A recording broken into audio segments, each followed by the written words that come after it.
August গণ অভ্যুত্থানের শহীদ পরিবারের সদস্যদের সঙ্গে সাক্ষাৎ করেছেন জাতীয় নাগরিক পার্টির আহ্বায়ক নাহিদ ইসলাম।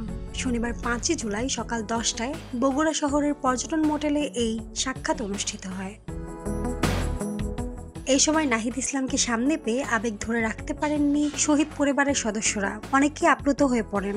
এই সময় তারা গণ অভ্যুত্থানে নিহত স্বজনদের জন্য দ্রুত বিচার ও রাষ্ট্রীয় স্বীকৃতির দাবি জানান।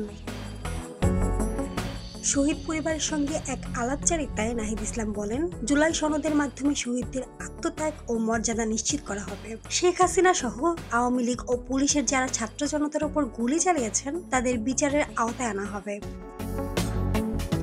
তিনি আরো বলেন, বছর ঘুরে আবার এসেছে জুলাই। 16 জুলাই থেকে 5 আগস্ট পর্যন্ত শহীদদের শ্রদ্ধা জানানোর দিনগুলোতে আমরা পালন করব।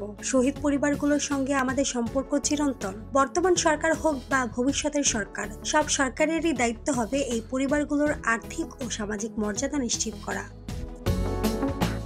সাক্ষাৎ শেষে বগুড়া পলিটেকনিক ইনস্টিটিউটের সামনে থেকে শহরের সাতমাথা পর্যন্ত পদযাত্রা করেন এনসিপির কেন্দ্রীয় নেতারা। মাহমুদ আঞ্জুম বৃষ্টি, টেক্সট রিপোর্ট, কথা কম।